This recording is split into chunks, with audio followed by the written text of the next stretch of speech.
Bismillahirrahmanirrahim. Assalamualaikum warahmatullahi wabarakatuh. Wahai anak-anakku, murid-muridku yang senantiasa dirahmati oleh Allah SWT. Marilah kita lanjutkan pelajaran kita, ngaji belajar murid. Kali ini kita membahas mengenai hari ini juga mimpi. Tak perlu kau berlari mengejar mimpi yang tak pasti. Hari ini juga mimpi, maka biarkan dia datang di hatimu. Cuplikan lagu dari Ebit GAD, Camellia 2. Apa arti mimpi bagi kita? Apakah sekedar bunga-bunga tidur, ataukah suatu firasat akan terjadinya sesuatu yang luar biasa yang merubah perjalanan hidup kita? Sebagai umat Islam semenjak anak-anak, kita tidak asing dengan kisah para rasul, baik itu kisah Nabi Adam, Nabi Nuh, Nabi Musa, Nabi Yusuf, dan seterusnya. Mimpi Nabi Yusuf tentang 11 bintang, matahari, dan rembulan yang bersujud kepadanya bukanlah mimpi biasa atau sebagai bunga-bunga tidur saja, sebagaimana anggapan sebagian besar orang awam. Hal ini terbukti yang pada akhirnya Nabi Yusuf menjadi pejabat tinggi di Mesir yang sangat berpengaruh, sangat berkuasa, dan sangat dihormati banyak orang, termasuk saudara-saudaranya yang pernah berusaha membunuhnya karena cemburu gara-gara mendengar mimpi Nabi Yusuf. Bahkan mimpi Nabi Ibrahim menyembelih anaknya, yaitu Nabi Ismail, sekarang menjadi salah satu ajaran atau syariat Islam, yaitu Idul Kurban, yang berdampak ribuan tahun yang masih diikuti umat Islam sedunia. Lalu mimpi itu sendiri apa? Yaitu peristiwa yang kita alami ketika tidur. Dalam sebuah hadis yang diriwayatkan Imam Bukhari, mimpi itu dibagi menjadi 3 macam. Pertama, bisikan hati. Kedua, rasa takut dari setan. Dan yang ketiga, kabar gembira dari Allah. Suasana hati dan pikiran yang ada pada diri kita sehari-hari ketika kita terjaga sering menjadi penentu baik atau buruknya mimpi yang kita alami. Kita sering mendengar cerita mimpi-mimpi buruk ketika seseorang menjadi buronan atau daftar pencarian orang karena kasus kriminal, misalnya merampok, mencuri, membunuh, memperkosa, dan sebagainya. Hari-harinya tidak pernah lepas dari mimpi buruk. Perbuatan-perbuatan buruk berimbas ke dalam mimpi buruk. Dengan kata lain, mimpi adalah gambaran atau pantulan suasana batin kita sehari-hari. Maka menjadi wajar bila mimpi seorang rasul atau wali adalah kabar gembira dari Allah dan bukan hanya sekedar bunga-bunga tidur. Lalu apa yang dimaksud dengan kalimat hari ini juga mimpi dalam cuplikan syair lagu yang dibawakan Ebit GAD tersebut? Terkadang kata mimpi memiliki arti berkhayal atau menghayal atau khayalan. Hal ini dapat kita jumpai dalam kehidupan sehari-hari. Hampir semua umat Islam diajarkan untuk bermimpi atau berkhayal kelak masuk surga, suatu tempat yang sangat menggiurkan, di mana seluruh kenikmatan apapun dapat kita raih bebas tanpa batas selama-lamanya. Dan setelah merasakan bahwa khayalan itu lebih indah dan mudah, maka kita lebih memilih berkhayal daripada melihat kenyataan yang seringkali tidak sesuai harapan. Entah sejak kapan hingga sampai kapan, kita akan terus bermimpi, terus menghayal. Seluruh amal ibadah kita, jerih payah kita, hasilnya akan kita ambil atau kita peroleh kelak di akhirat, di surga, dan itu selama-lamanya. Hal ini telah berlangsung semenjak kita lahir hingga kita meninggal, dan bahkan mungkin akan diteruskan lagi di generasi-generasi selanjutnya.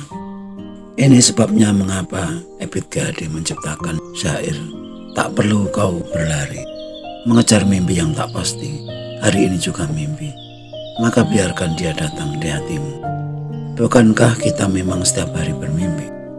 Tak jarang kita jumpai para ibu-ibu, bapak-bapak yang sudah tua selalu berdoa mohon rezekinya dilancarkan, panjang umur, sehat selalu, hingga menyaksikan anak cucunya sampai tumbuh dewasa. Dan ternyata doa seperti itu tidak pernah terwujud atau jarang sekali terwujud. Dia tetap saja berdoa seperti itu, karena memang itu sebetulnya bukanlah doa, itu hanyalah khayalan atau impian belaka.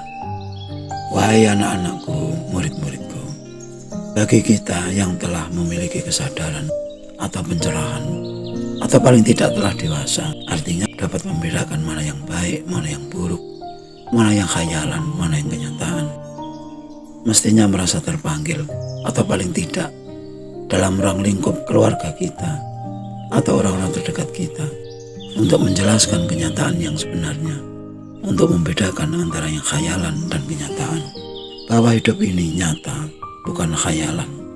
Bila dalam dunia nyata kita ini miskin atau melarat serba kekurangan, cobalah koreksi diri, cari solusi, cari sebab mengapa kita miskin.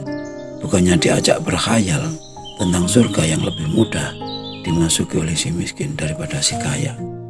Bila memang kita punya hutang yang belum terbayar, kita tidak bisa berkhayal atau bermimpi bahwa kita telah membayarnya. Dalam mimpi atau khayalan, mungkin kita bisa menjadi jutawan, miliarder, bahkan raja yang kaya raya dan sangat berkuasa. Namun di dalam dunia nyata, tetaplah kita miskin dan kekurangan. Itulah yang sebenarnya. Ketika kita tertidur dalam keadaan perut kosong, kita bermimpi makan dengan hidangan yang lezat, satu meja penuh. Begitu kita bangun dari tidur, tetap saja kita lapar. Seindah apapun surga yang diiming-imingkan oleh para ustadz di ceramah-ceramah atau pengajian-pengajian, toh belum ada yang sudah sampai ke surga. Sebanyak apapun pahala-pahala yang selalu kita hitung-hitung ketika hendak beribadah, nyatanya dosa kita jauh lebih banyak. Sesering apapun kita mengunjungi tanah suci atau mengunjungi Baitullah, rumah Allah, yaitu Ka'bah, tetap saja Allah tidak ada di dalamnya.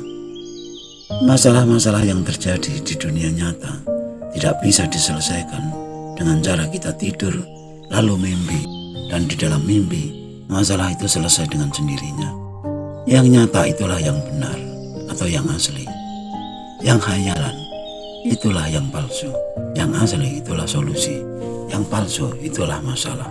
Belanja dengan uang palsu bisa membuat kita dijebloskan ke dalam penjara. Bila kita telah mengetahui perbedaan yang asli dan yang palsu, masihkah kita mengutamakan yang palsu? Apalagi bila dihubungkan dengan Tuhan, Tuhan yang asli ataukah Tuhan yang palsu? Aku hanya termuat di dalam hati hambaku yang beriman. Demikian Tuhan menjelaskan keberadaannya atau rahasia-rahasianya kepada hambanya, agar jangan sampai hambanya salah menemukan Tuhan, yaitu Tuhan palsu, yang semakin disembah semakin membuat hambanya angkuh, sombong, membusungkan dada, semakin banyak protes atau menuntut, tidak terima, dan suka menyalah-nyalahkan orang lain, semakin ceroboh, menghalalkan segala cara untuk memperoleh segala sesuatu, atau yang semakin jauh dari yakin, yaitu percaya bahwa segala sesuatu karena atas pertolongannya semata. Bila kita punya keyakinan bahwa tanpa pertolongan Tuhan kita mampu mencapai sukses atau keberhasilan, itulah bukti bahwa Tuhan kita adalah Tuhan yang palsu. Selama kita belum mampu membedakan mana mimpi dan mana yang nyata, mana yang khayalan dan mana yang kenyataan, pastilah kita menemukan atau menyembah Tuhan yang palsu, yang tentu saja balasannya adalah neraka atau penderitaan hidup. Dengan mengingat Tuhan yang asli, hidup kita akan damai, hati kita akan tentram. Adakah sekarang hidup kita damai? Adakah kita masih dibuai dalam mimpi? Adakah hari ini juga mimpi bagi kita? Semuanya tergantung kepada kita, jujur atau tidak. Tidak perlu berlari mengejar mimpi yang tak pasti. Karena hari ini juga mimpi, maka biarkan dia datang di hatimu. Sekian dulu wajangan yang mohon maaf atas segala kekurangan. Semoga selalu bermanfaat. marilah berdoa bersama. Ya Allah, mudahkanlah jalan pengabdian kami kepadamu. Amin, amin, amin. Ya Rabbal Alamin. Wassalamualaikum warahmatullahi wabarakatuh.